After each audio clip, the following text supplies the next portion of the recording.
High থাকে অপশানের দাম বাড়ে। এখন যেমন দেখতেই পাচ্ছেন ব্যাঙ্ক নিফটিতে 900 950 এরকম দাম, নর্মাল সময়ে যেটা থাকে অ্যাট দ্য মানিতে 300 400 আশেপাশে। এখন প্রবলেম কি, এই দুটোই নর্মালে 400 থাকুক আর হাইয়ের জন্য 900 থাকুক, দুটোই কিন্তু বুধবার এক্সপায়ারিতে 3:30-এর সময় এসে হতে হবে জিরো। এখন বলুন, আপনারা এখানেই বুঝতে পারবেন এই জিরো হওয়ার জন্য, আজ হচ্ছে শুক্রবার, হাতের সময় আছে মোটামুটি 5 দিন। তো এই জিরো হওয়ার জন্য এই 400টাকে বেশি তাড়াতাড়ি ডিকে হতে হবে, মানে বেশি তাড়াতাড়ি ক্ষয়ে ক্ষয়ে জিরো হতে হবে, নাকি 900কে বেশি তাড়াতাড়ি ছুটতে হবে জিরো হওয়ার জন্য? খুব স্বাভাবিক 900কে, কারণ 900 বেশি দূরে আছে।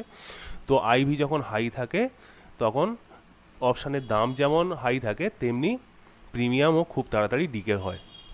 তো এটাই হচ্ছে আমার প্রবলেম। আশা করি বুঝতে পেরেছেন, না হলে কমেন্ট করবেন, আবারও বুঝিয়ে দেবো। ভিডিও ভালো লাগলে লাইক করবেন, চ্যানেলটি সাবস্ক্রাইব করে দেবেন।